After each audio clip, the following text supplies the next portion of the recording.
Salut à tous et bienvenue dans ce nouvel épisode d'Olympique Magnifique, le podcast alternatif sur l'OM, un podcast un petit peu spécial, même si, comme d'habitude, je suis toujours Mourad Arts et je suis toujours avec Nico. Salut Nico. Salut Mourad, salut à tous.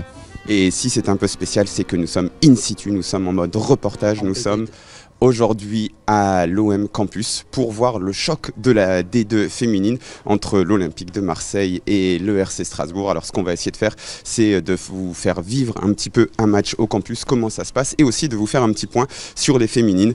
Donc on va peut-être commencer par là. Nico, je te laisse le micro une seconde, ou plutôt je mets le jingle et après on est parti. C'est plus qu'une équipe de football. C'est une sorte de phénomène social. L'OM, c'est notre fierté.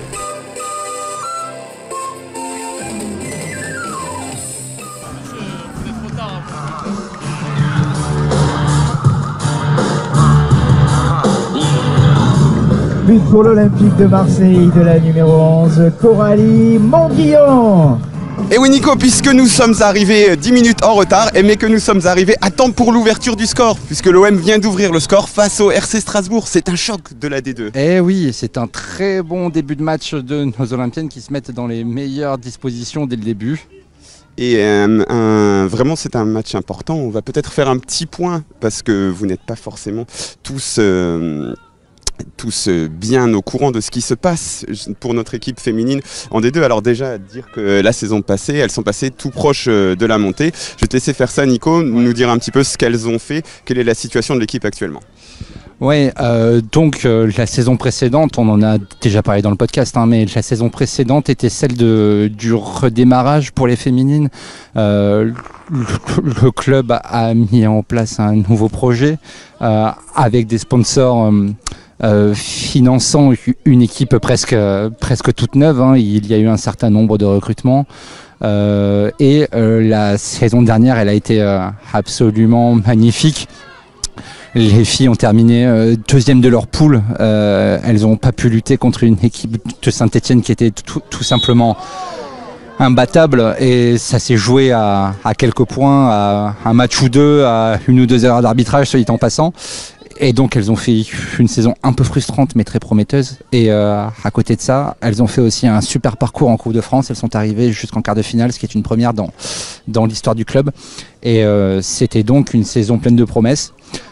Cet été il y a eu encore un mercato qui a complété l'équipe et qui a renforcé les attentes, et donc là on part sur un début de saison qui reste qualitatif. L'équipe est deuxième derrière Strasbourg, mais elles viennent de marquer, donc peut-être qu'elles vont passer devant. C'est un peu le choc de cette T2 féminine, et les filles l'ont donc très bien démarré. Un petit point aussi sur l'OM Campus. Parce que ça fait partie de l'OM Campus. Et c'est pas un endroit où le supporter marseillais vient forcément, à tort, sans doute. Même s'il y en a beaucoup aujourd'hui, on est à guichet fermé, c'est bien plein. Voilà, parce qu'il faut aussi dire que depuis cette saison, les places pour voir les matchs des féminines sont payantes, ce qui n'était pas le cas avant. Et si on peut dire un mot donc sur l'OM Campus, moi ce qui me marque toujours, c'est que nous sommes le 17 décembre et qu'il y a donc un soleil aveuglant, comme d'habitude. Et ça, c'est parce que tu viens du Nord, ça te fait toujours bizarre.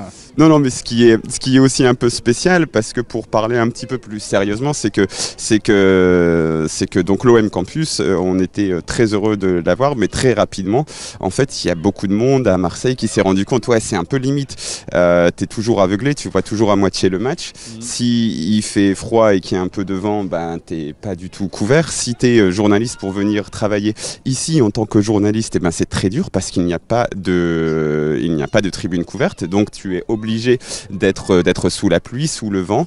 Tu es à la merci des éléments, et normalement tu reviens, heureusement heureusement cette année, tu reviens avec un bronzage. C'est le côté positif. On peut dire aussi que les installations pour les joueuses et joueurs, c'est des préfabriqués améliorés quand même. Hein. C'est pas beaucoup plus que ça. Voilà, c'est vraiment, ça dit beaucoup de la situation de l'OM, c'est-à-dire que maintenant on se dit mais c'est vraiment très très limite comme installation, c'est pas suffisant. Mais par contre, quand ça a été mis en place, on s'est dit mais c'est extraordinaire, on va enfin avoir des installations pour l'équipe féminine, pour les équipes de jeunes. Et voilà, et c'est déjà obsolète. En fait, c'est pas que c'est obsolète, mais c'est simplement qu'il y avait tellement rien avant que voilà, quoi. C'est toujours pas suffisant, mais au moins il y a quelque chose. Est-ce que tu as en tête le montant de l'investissement de Franck McCourt sur le campus? On n'était pas sur 1 million, 2 millions, quelque chose comme ça, mais c'était peut-être plus pour le foncier. C'était plus, et puis c'était un bail amphithéotique si mes souvenirs sont bons, mais il y a eu plus que quelques millions. Il y a vraiment eu un vrai investissement qui a été fait. Okay. Alors que bon, donc voilà, on va décrire un petit peu le campus sous ce soleil de plomb, ou presque. Après c'est agréable, on va pas se mentir, mais donc au campus, les matchs de l'OM féminine qui évolue donc en D2 se situent sur la pelouse principale qui est agrémentée d'une tribune, une tribune unique. Je ne sais plus exactement combien il y a de places, mais entre 100 et 200 places je dirais. Peut-être un peu plus quand même. Peut-être un peu plus, on demandera tout à l'heure à la com de l'OM, on nous avait déjà dit combien de places il y avait. Et donc c'est bien, parce qu'avant il n'y avait rien. Mais il faudrait qu'il y ait un peu mieux. Et donc c'est la population des matchs pour les féminines. C'est un petit peu différent du Vélodrome. On n'est pas tout à fait sur des groupes de supporters, il n'y a pas de COP, il n'y a pas de... Comment tu décrirais la population qui vient en campus? C'est ça qui est intéressant, c'est que c'est une expérience qui est complètement différente du Vélodrome. Effectivement, on est plutôt sur un public qui est très familial.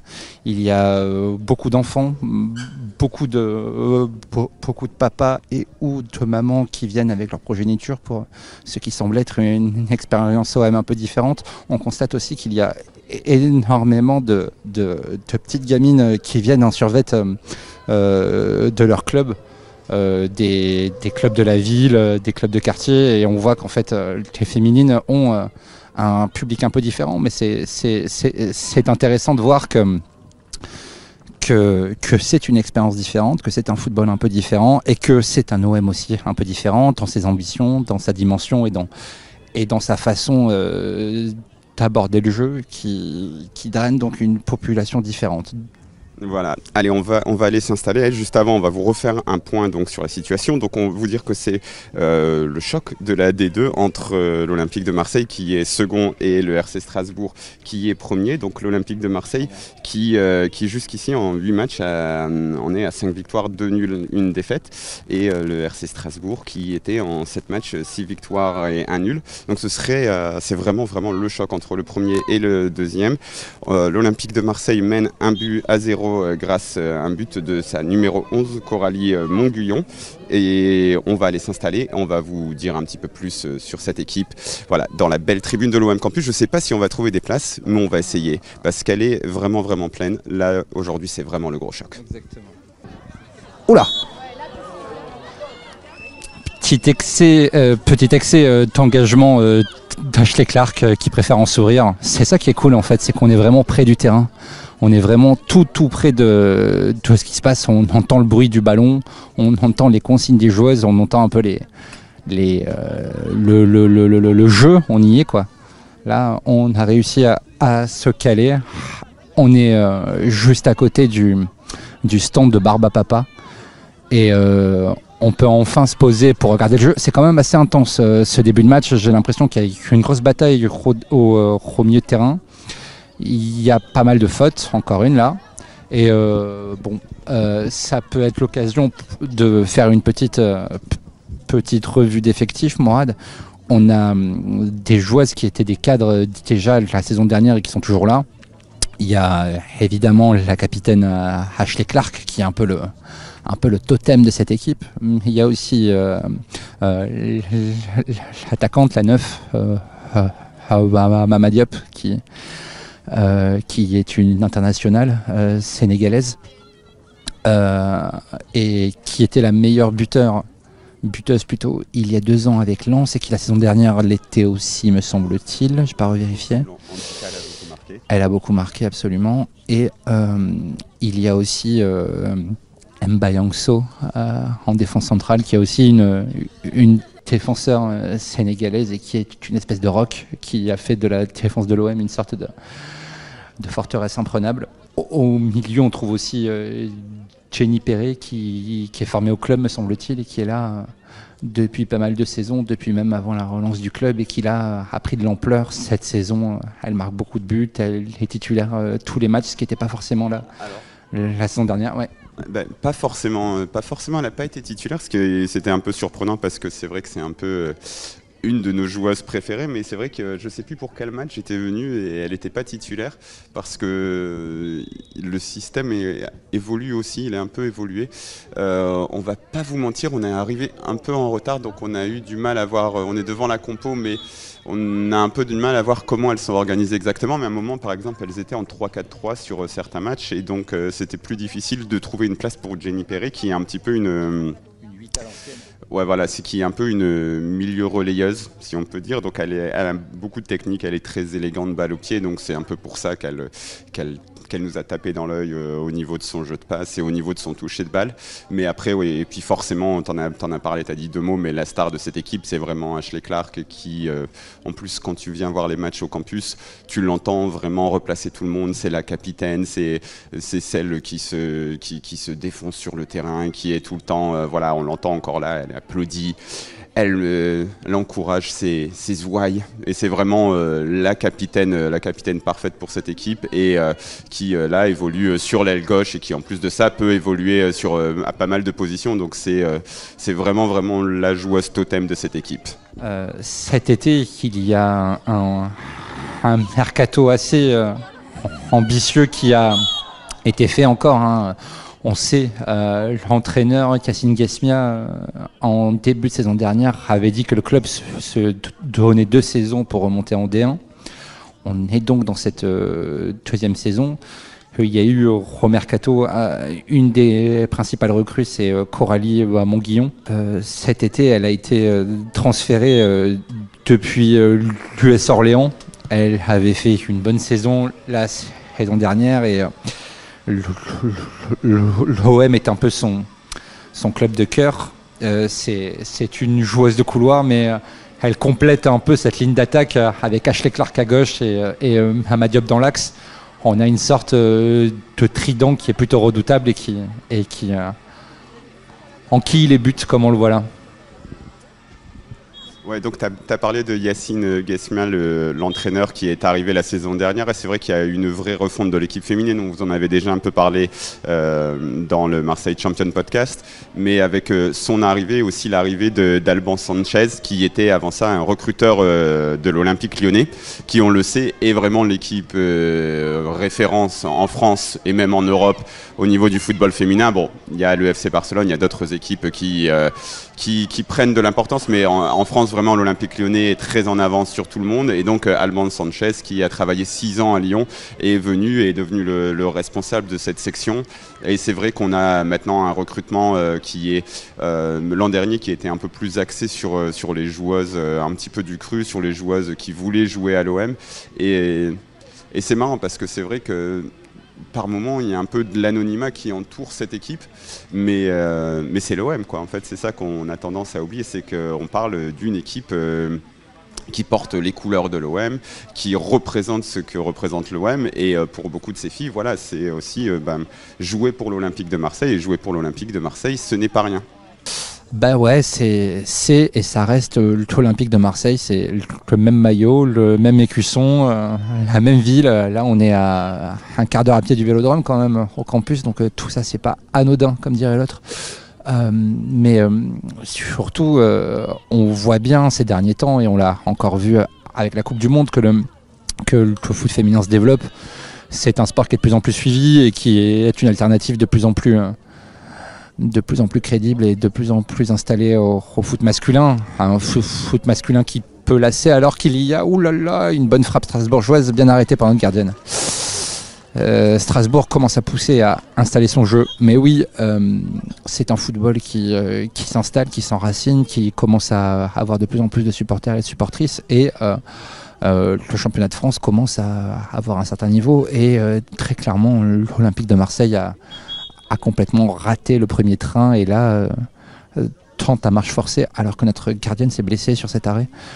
L'Olympique de Marseille essaie de rattraper ce retard-là avec ce projet qui est cohérent, qui est solide et qui a de bonnes chances de nous ramener en D1 Arkema.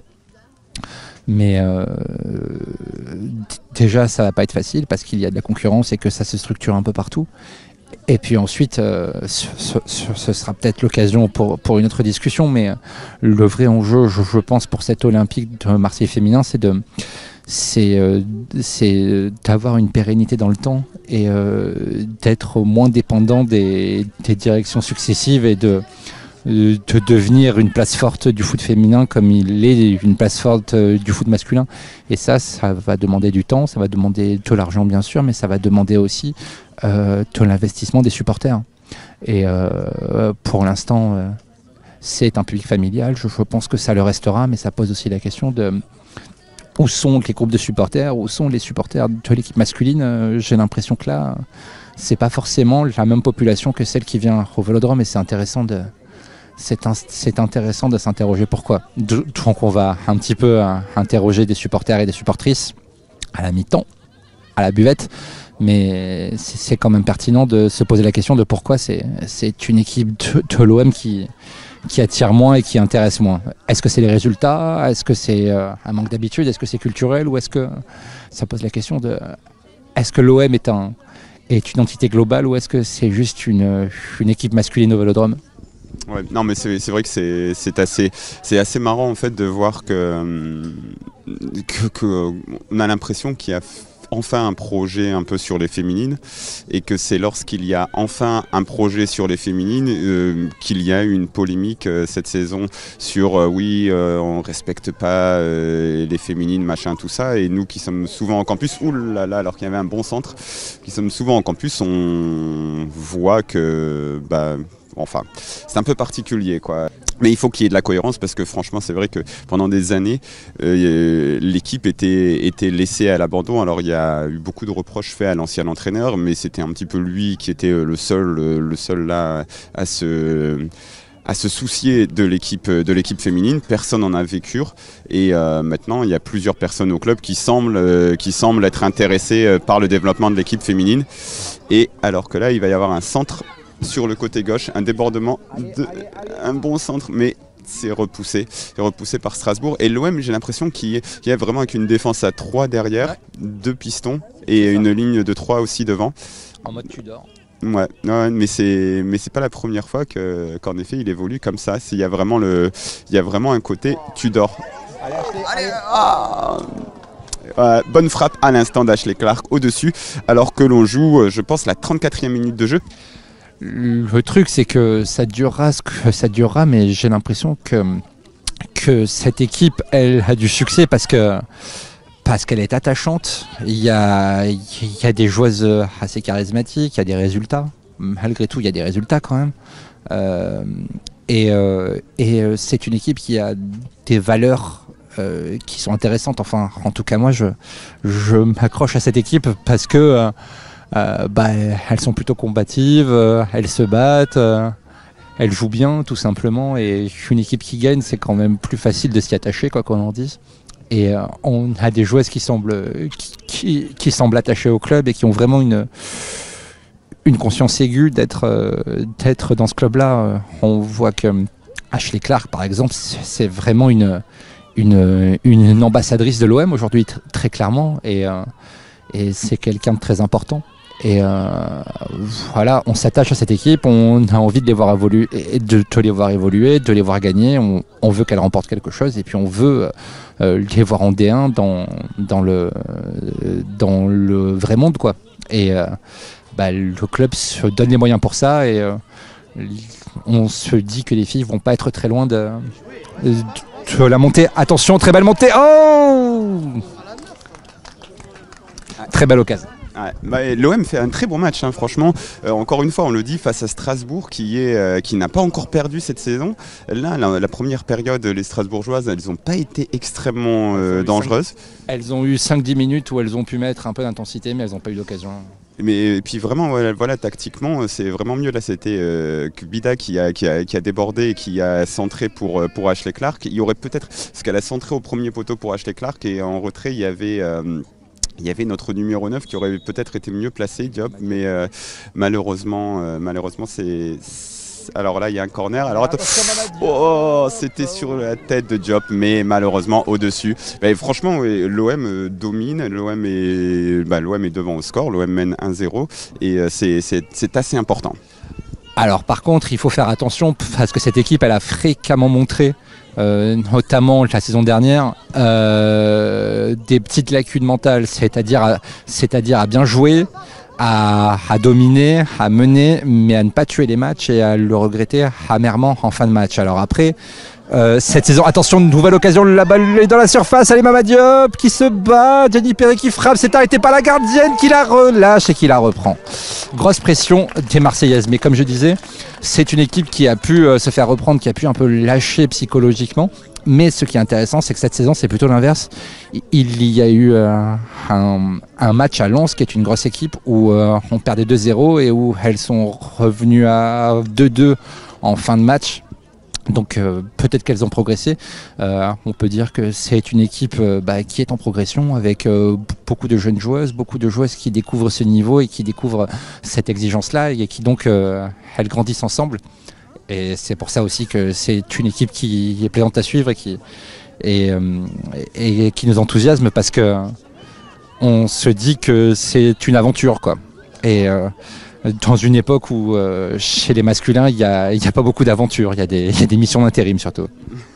Ouais, non mais c'est vrai quoi, il y a ce côté aventure, ce côté aussi, tout à l'heure tu as parlé du public, mais c'est vrai aussi qu'il y a beaucoup de petites qui viennent avec leur club en fait, qui peuplent les tribunes de l'OM Campus pour les matchs des féminines et on se dit c'est cool, ça montre aussi un autre exemple, un autre football et voilà, il y a le côté aventure, il y a le côté c'est pas le football, c'est pas réservé aux hommes et en plus de ça, il y a le côté défendre les couleurs de l'Olympique de Marseille, donc ça fait beaucoup de choses qu'on a envie de voir dans cette OM. Voilà, le sport, le symbole et l'OM. Donc ça fait beaucoup de choses. Non mais si tu veux chanter, ça pose pas de problème, vas-y. Alors que nous sommes avec les U15 de l'OM qui vont nous faire une petite chanson. C'est parti. Aux armes. Nous sommes les Marseillaises. Non, vas-y, arrête. Et nous allons gagner. Allez l'OM. Voilà, ça c'est bon. Dans tous les cas, on est bon. Merci les filles. Merci beaucoup. Mi-temps voilà. sur le score de 1-0. Vous connaissez le principe. Vous êtes le 12e homme ou la 12e femme. Les filles vont rentrer au vestiaire. Alors on fait un maximum de bruit pour les motiver pour leur retour tout à l'heure. Marseille, fais du bruit pour ton équipe.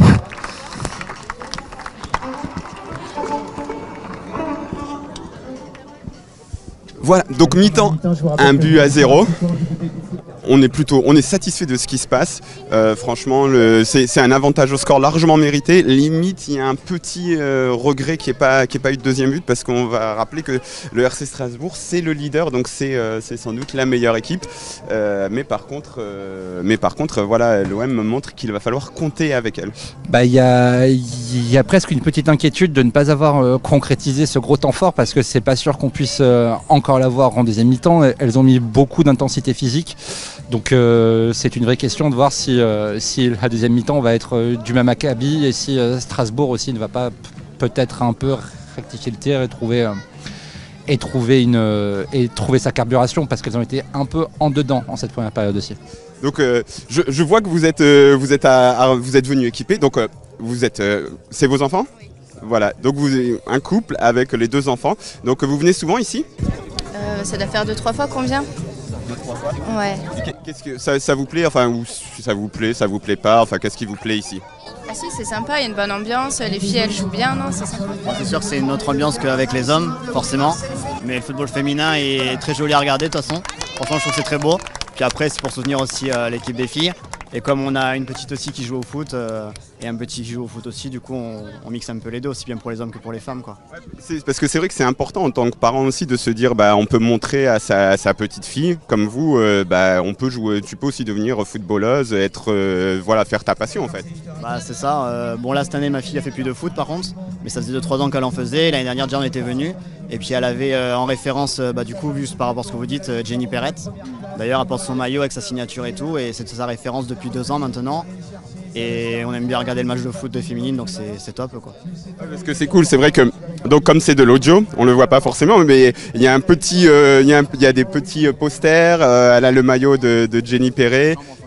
Ouais, donc c'est vraiment son idole quoi. C'est vraiment son modèle. Si vous voulez, on peut lui poser la question. Alors donc tu es la fan numéro 1 de Jenny Perret, c'est ça? Oui. Qu'est-ce qui te plaît chez elle? Elle bouge beaucoup, elle touche beaucoup le ballon, elle est toujours là pour faire gagner son équipe. Et voilà, et c'est le début de la seconde période, Nico. Donc... Oui, le food truck de Barba Papa a bien fait recette pendant la mi-temps et puis on a pu un peu rencontrer les gens et c'était vraiment sympa. Voilà, en sachant que maintenant j'ai des connexions dans l'équipe. Alors ça commence directement avec un bon débordement. L'OM qui est à droite qui est vraiment super intéressante depuis le début du match. Au-delà de son but, et là, elle se bat à l'entrée de la surface. Elle relaie avec Gbida. Ce qui est vraiment très intéressant quand même, vraiment quand on suit cette équipe. Je pense qu'il y a hors-jeu. Attention, non, il n'y a pas hors-jeu. Le drapeau s'est pas levé et il n'y a pas de vidéo en plus. C'est pour ça que c'est cool aussi. Mais parce que là, pour situer un petit peu, donc on est juste derrière les grilles et les joueurs sont à 3 mètres, 2-3 mètres. Donc on a une superbe vision et c'est vrai que c'est vraiment un autre football que l'on vient vivre lorsqu'on vient au campus. C'est aussi ça qu'on vient chercher, une expérience un peu de football en proximité. Puis ce qui est cool, c'est que on entend ce qui se passe, on voit ce qui se passe. Et puis en fin de match, les joueuses viennent voir les jeunes supporters et supportrices. Enfin, il y a un rapport de proximité qui fait vraiment très plaisir, qui est très très éloigné des masculins qui sont complètement bunkérisés quoi. Et c'est vrai que c'est un détail, il n'y a rien de très important, mais donc par exemple, il y a donc les petites qui nous ont chanté à la mi-temps, nous sommes les Marseillaises, c'est peut-être un petit détail, mais je trouve que ça fait du bien aussi d'inclure, depuis dire, c'est pas simplement les Marseillais, ici c'est les Marseillaises et je trouve ça positif. L'OM est à tout le monde et il est aussi aux filles et puis voilà, tout simplement quoi. Il est aussi à toutes ces petites qui viennent des différentes sections des clubs et qui là, pendant qu'on parle, courent, nous passent devant, derrière, en courant. Et il y a vraiment un côté vraiment rafraîchissant à suivre l'OM féminine. Donc on vous conseille, c'est payant depuis cette saison, mais ça coûte pas très cher, c'est 5 € et il y a souvent de la place et vous venez suivre une équipe de l'OM. Et tu viens souvent ici au campus voir l'équipe de l'OM féminine? Oui, souvent, assez souvent quand même. J'étais hier, je regardais les garçons, je regarde les filles. Toi, t'es passionné généralement par l'OM? Non, par l'OM en général. Là. Après, on part, on va au Vélodrome, on est abonné. Voilà, tu fais pas de distinction, homme, femme, c'est la même chose. Ah, pas du tout. Et je suis 100% derrière les féminines. Voilà. Félicitations. Et donc, tu joues en quelle catégorie d'âge? En DH, je suis une adulte. Voilà. J'imagine que tu kifferais être à la place des joueuses là sur le terrain. Ouais, franchement, c'est un rêve d'enfant. Hein. Ouais. Bon, nous sommes avec Léa Cornu, journaliste à la Marseillaise et l'une des rares journalistes qui est tout le temps présente ici à l'OM Campus. Parce que tout à l'heure on parlait aussi des groupes de supporters qui n'étaient pas forcément présents, mais c'est vrai qu'aussi au niveau de la presse, il n'y a pas une énorme couverture. Toi, comment on te prend, comment c'est reçu ta couverture des féminines à la Marseillaise? C'est très important parce que c'est rare qu'on donne déjà la lumière sur le sport féminin de base. Et à Marseille, dans une ville comme Marseille où le foot est omniprésent, c'est important effectivement de donner sa place aussi aux féminines qui en plus réalisent des bons résultats depuis maintenant 2 saisons. consécutives. Donc à la Marseillaise, on est très heureux de pouvoir couvrir leur match et leur bonne tenue. Leur bonne tenue. Voilà. Et comment c'est aussi en tant que journaliste de bosser avec ces joueuses-là, parce que avec l'OM, c'est la mère de l'OM masculin. Ouais. C'est très difficile d'avoir la moindre interview, le moindre truc. Là, on a affaire à des gens qui sont quand même beaucoup plus accessibles. Tu es d'accord avec ça? Tout à fait. Que ce soit avec la communication, moi j'ai pu réaliser plusieurs interviews avec les joueuses. C'est très familial en fait. Comme ici, comme l'ambiance est ici, c'est très familial, elles sont très simples, elles parlent le cœur ouvert, c'est beaucoup plus agréable en effet. Ouais. En tant que suiveuse régulière, est-ce que tu considères que le club vraiment donne de la lumière et donne vraiment sa place aux féminines dans sa communication et dans la visibilisation du football féminin à Marseille et puis dans le cadre de l'OM? Oui, je pense vraiment que ça fait partie intégrante du projet de l'OM que de vouloir donner de la visibilité aux féminines, que ce soit justement par la communication qui est vraiment à l'affût, même si de l'autre côté la presse ne répond pas forcément parce qu'ils estiment que l'enjeu peut-être ne vaut pas le coup. Mais quand on voit aujourd'hui qu'il y a des clubs de tout Marseille qui sont au rendez-vous, des clubs de jeunes pour donner l'envie justement de suivre et puis pour inciter aussi à la pratique du foot chez les femmes, puis le speaker par exemple, il y a vraiment un projet qui est construit autour des féminines pour faire en sorte qu'elles soient suivies et envisager de monter, quoi. La numéro 14, Pauline Aucourt. Oh, c'est rouge l'arbitre! Putain, tu connais pas les règles, toi? On parle, toi. L'arbitre de touche, tu sers à quoi? Eh oui, c'est aussi ça le campus, c'est le bon vieux foot à l'ancienne. Il y a en fait un monsieur là près du grillage qui est en train d'alpaguer l'arbitre de touche qui est à 3 mètres de lui et qui doit tout entendre. Donc c'est assez gênant. C'est qu'en fait il y a eu une joueuse marseillaise qui partait au but et qui s'est fait bien faucher par une Strasbourgeoise. Là elle est toujours en train de se rouler de douleur. Les soigneurs et soigneuses arrivent et il n'y a eu qu'un carton jaune alors que c'était ce qu'on appelle un jaune orangé. Voilà, un jaune bien orangé. Mais vraiment, on est quoi, à 5-10 minutes dans la seconde période et les Strasbourgeoises là se réunissent. Elles essayent de se remobiliser parce que vraiment, elles sont en train de prendre l'eau. Donc j'espère vraiment qu'on va pas regretter. Il faut concrétiser absolument là, parce que sinon, si tu es toujours à 1-0 dans le dernier quart d'heure, elles commencent à se dire mentalement ça peut tourner quoi. On connaît l'OM. Il y a des trucs qui sont peut-être dans toutes les sections de l'OM, chez les masculins, chez les féminines, chez les jeunes, c'est qu'il y a une tendance au caca-culotte. Hein.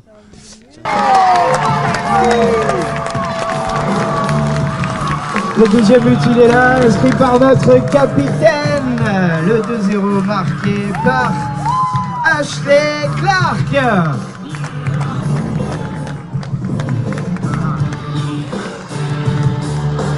Et voilà Nico.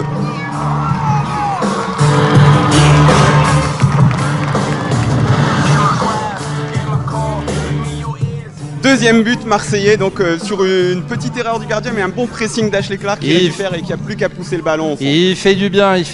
Elle est allée le chercher très loin. Celui-là, elle a dribblé la gardienne et elle a poussé la balle dans la cage vide avant d'exulter devant le public, à lever les bras, à montrer les cuissons et à faire se soulever le campus pour un 2-0 qui fait beaucoup de bien.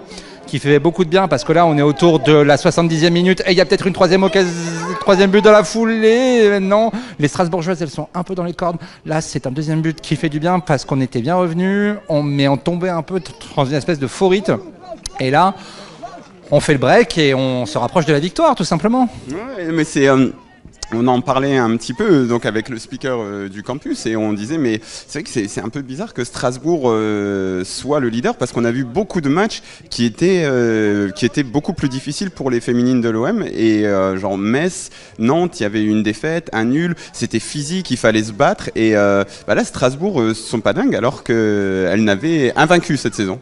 C'est là qu'on voit qu'on est peut-être qu'on manque de connaissances parce qu'on n'a pas suivi le match de Coupe de France de Strasbourg la semaine dernière. ne sait pas si elles n'ont pas des suspendus, des blessés, ou si tout simplement elles peuvent aussi passer à côté, ou que l'OM fait sa meilleure prestation de la saison peut-être. Ouais, bah, c'est le meilleur match moi que j'ai vu, mais c'est vrai aussi que ce que tu dis, ça souligne quelque chose, c'est-à-dire que pour les hommes, on sait tout, même des adversaires, on sait les blessés, les trucs, les machins, alors que là déjà on est quelques journalistes à connaître 2-3 trucs sur l'équipe féminine de l'OM, et c'est le bout du monde, on a l'impression d'être les plus grands connaisseurs. Exactement, on fait les malins avec nos potes, alors qu'effectivement on a des connaissances encore fragmentaires, alors que dans quelques heures on va voir OM Clermont chez les masculins, et par contre je peux te parler de Clermont, de leur attaquant Mohamed Cham, et j'ai déjà vu des matchs de la Lanterne Rouge de Ligue 1, alors que j'ai pas la moindre idée de comment joue le leader de DDE féminine qu'on est en train d'affronter aujourd'hui. Donc il y a quelque chose qui est un peu accablant là-dedans aussi. Allez, ça se construit.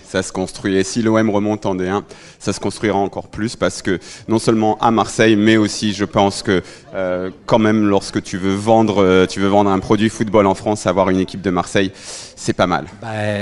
On n'y est pas encore, hein, mais je crains par avance les matchs contre Lyon et contre le PSG, hein, parce que dans le passé, il y a déjà eu OM PSG féminine et ça s'est fini dans le sang et les larmes, quoi. Il y a eu aussi une victoire. Il y a eu aussi une victoire de l'OM. Mais tout de même, voilà, on retient ça.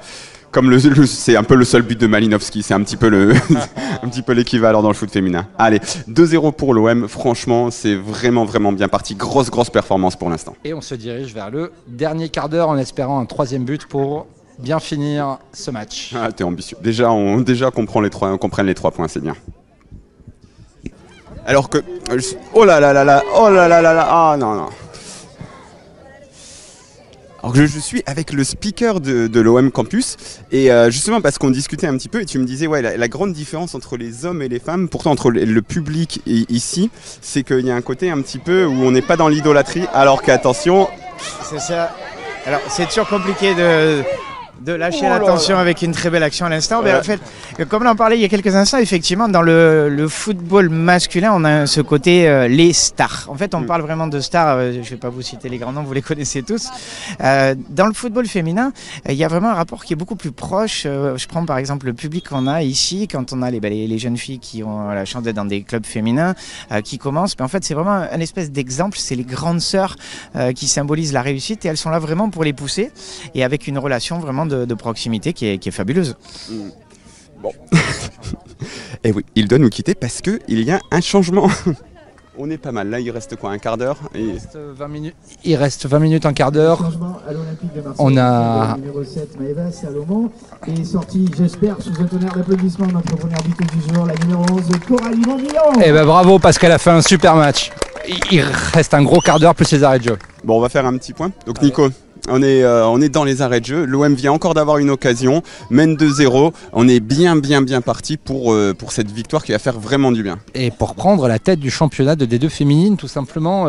Effectivement, là, l'OM n'est pas très loin de mettre un 3e but pour vraiment enfoncer le clou et vraiment affirmer une suprématie sur une équipe qui était en tête du championnat. Et donc là, il y a un corner qui se joue, Jenny Perret qui le joue à 2, et c'est pour la gardienne. Une bonne sortie. Voilà, mais en tout cas, on va aussi souligner que même si l'OM prendrait, on parle encore au conditionnel, même s'il n'y a que 2 buts d'avance dans les arrêts de jeu, normalement on est pas mal, mais l'OM prendrait l'OM prendrait la tête du championnat de D2, mais Strasbourg a un match en retard. Donc là, l'OM aurait 20 points, Strasbourg 19, et si Strasbourg gagne son match en retard, repasserait devant, mais dans tous les cas, on est bien dans les objectifs, on est pas mal, la saison est bien partie comme la saison dernière. La saison est bien partie comme la saison dernière, alors qu'on se rapproche de la trêve et de la moitié de saison du coup, mais la différence avec la saison dernière, c'est que la saison dernière c'était 2 poules avec une seule montée, alors que là c'est une poule unique avec 2 montées. Donc il y a 2 strapontins et on y est bien, et c'est la sortie de Jenny Perret qui a encore fait un superbe match. Et oui, et puis dire aussi que le niveau de jeu général est un peu supérieur parce qu'avec une seule poule, t'as quelque chose qui va plus vers le haut. Avec la sortie d'Ashley Clark à l'instant. Sous les applaudissements. Voilà, on est vraiment là sur la victoire où on fait sortir les piliers, les tauliers pour les faire un peu respirer, leur permettre d'avoir quelques applaudissements.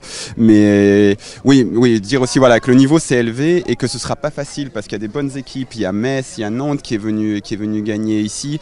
Et même il y a Lens aussi, voilà, même en prenant la tête de la D2, il va falloir batailler jusqu'au bout et même en faisant un excellent parcours puisqu'il n'y a eu qu'une seule défaite de 2 nuls de tête, même en faisant très peu de faux pas, on est toujours sous la menace d'autres équipes, donc il va falloir continuer comme ça en seconde partie de saison, mais dans tous les cas, ouais, grosse performance cet après-midi, enfin ce midi, parce que le match a lieu de midi à 14h. Et on a faim un petit peu là.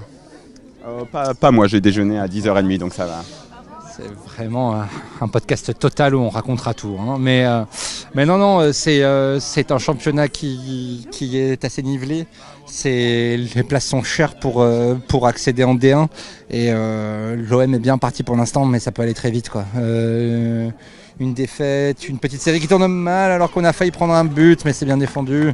Ça peut tourner négativement. Hein. L'an dernier, il a suffi de juste une toute petite série minuscule pour complètement perdre la possibilité de remonter en D1. Donc la route est longue, mais les premiers jalons sont posés.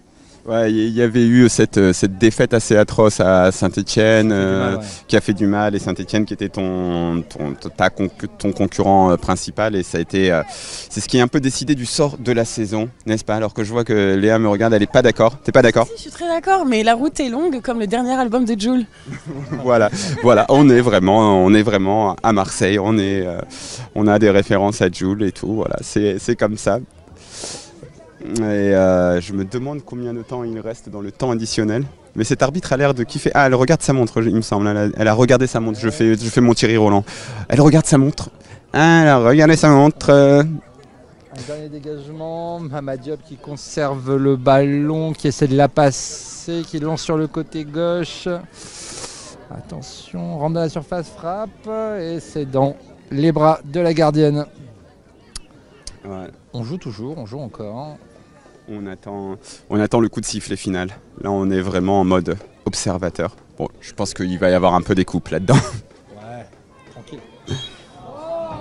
Marseille, tu es fier de ton équipe, fais-lui sentir, fais un maximum de bruit puisqu'il y a encore un dernier changement pour Strasbourg.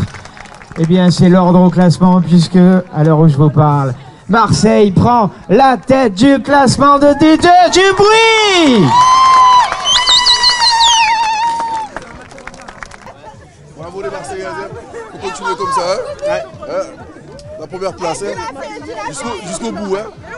On va les concurrencer. Bon match, vous êtes satisfait? Satisfait, très content de la performance. Il faut garder la première place et continuer, le combat continue. Allez l'OM. Voilà, alors qu'on est là avec les joueuses qui viennent célébrer avec leurs proches, les supportrices et avec les supporters. Voilà, exactement. C'est beau. Bravo. C'est les meilleurs, les bestes.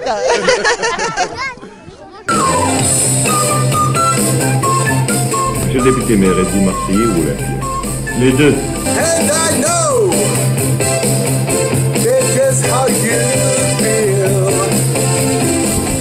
Voilà, donc le match est terminé, 2-0 Nico, et là on se dirige pour aller interviewer le coach et une joueuse de l'OM. Tout à fait, là on est dans le sein du sein, on est près des vestiaires, je suis très intimidé, et on va donc avoir un temps avec le coach pour essayer un peu de faire un point d'étape à la fois sur le match, mais aussi sur le suivi de la saison, sur un peu quel est un peu la première impression sur ces 9 premiers matchs qui se sont relativement bien passés. Et ce qui est marrant, c'est que, parce que c'est la première fois que tu viens ici Nico, mais tu vois qu'il y a un petit peu plus d'intérêt parce que par exemple là il y a un panneau maintenant avec les sponsors de l'équipe, le logo des deux féminines, tout ça, donc on est derrière les vestiaires du campus et il n'y avait pas ça, c'est-à-dire qu'il y avait vraiment rien avant et petit à petit ça commence à vraiment prendre de l'ampleur. Après c'est un détail ce panneau, on va pas se mentir. Mais c'est à ce genre de petits détails que l'on voit voilà, un club qui se structure, qui met des moyens, qui se donne les possibilités de se professionnaliser et puis de rattraper les autres, quoi. Bon, il y a du monde aujourd'hui, hein. C'est un gros match, gros choc, et j'imagine que vous devez être satisfait du résultat. Du monde pour les médias ? Pour les médias et dans les tribunes aussi. Ouais, toujours. Non, je suis satisfait, bien évidemment. Gagner, passer leader juste avant la trêve, on va passer les vacances tranquillement, ne pas prendre de buts. Donc non, très content de la prestation de toutes les joueuses. Tout le groupe a été formidable. En fait, juste après, promis, mais il y a, comme tu as dit tout à l'heure, il y a un élan commun en fait entre la saison dernière, cette saison, le public qui vient, je pense qui commence à connaître les joueurs, les joueuses d'ailleurs, et même s'il y a des nouvelles qui sont arrivées, elles sont intégrées. En fait, on est vraiment sur un élan commun, sur un projet, et plus que de l'inquiétude, tout ça, il y a un peu, est-ce qu'il y a une sorte de poussée un peu, est-ce que c'est quelque chose comme ça ? Ouais, c'est sûr. Il suffit de voir aujourd'hui le monde qu'il y avait, toutes les petites du club qu'il y avait, toute la direction était présente. On a du monde du club, enfin des salariés qui sont toute la semaine à la commanderie, là, qui sont là aujourd'hui. Donc nous, voilà, on sent, et les joueuses le sentent aussi, c'est que y a tout le club qui est derrière elles. Donc forcément, ça donne des ailes. Hein. C'est pas de la pub pour une boisson, mais ouais, ça donne des ailes. C'était Yacine Guesma, donc l'entraîneur de l'OM. Quel bilan tu fais un peu de cette première partie de saison, parce qu'on arrive à la trêve, donc là vous allez terminer leader, j'imagine que tu pars en vacances l'esprit un peu plus libéré, mais quel bilan général tu fais sur cette D2 aussi? Est-ce que tu as senti que c'était difficile? Enfin voilà, généralement. En vrai on a fait un début de saison moyen, mais on a su se rattraper et là on a su prouver qu'on était à la hauteur et qu'on mérite, qu'on est dans la bonne voie pour aller chercher la montée en D1. Et un petit mot aussi sur l'ambiance générale. Tu sens qu'il y a un élan aussi dans les tribunes, il y a beaucoup de petites, tout ça. Comment toi tu le vis sur le terrain, l'appui que vous avez? Franchement, je pense qu'on a un exemple. Quand on voit toutes les petites équipes, les clubs aux alentours qui se déplacent pour nous et qui nous demandent des autographes, je pense qu'on a un exemple pour elles. Et on doit garder cette rigueur. C'est bon. Merci beaucoup. Coralie est pleine de détermination. Et félicitations pour le but, pour la victoire. Bon courage pour la suite. Bon voilà Nico, on va conclure ce podcast. L'OM a gagné 2-0. Il y a une bonne ambiance comme d'habitude. Quelle conclusion tu tires de toute cette affaire? On a vu un bon match, l'équipe est bien embarquée en championnat, il y a une atmosphère plutôt positive autour du club et même à l'intérieur du club, vu qu'on a eu accès à l'intérieur du club, là, ce qui est une grande première dans l'histoire de nos aventures podcastiques.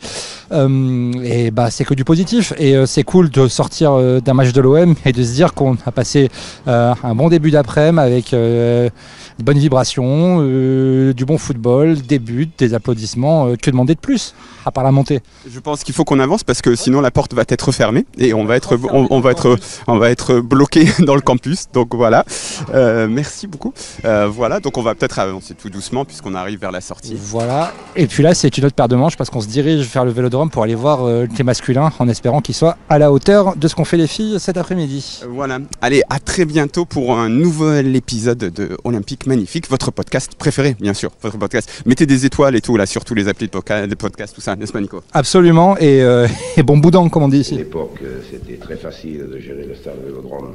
Quand on faisait OM Forbach avec 434 personnes, maintenant avec 45 000, c'est un autre problème.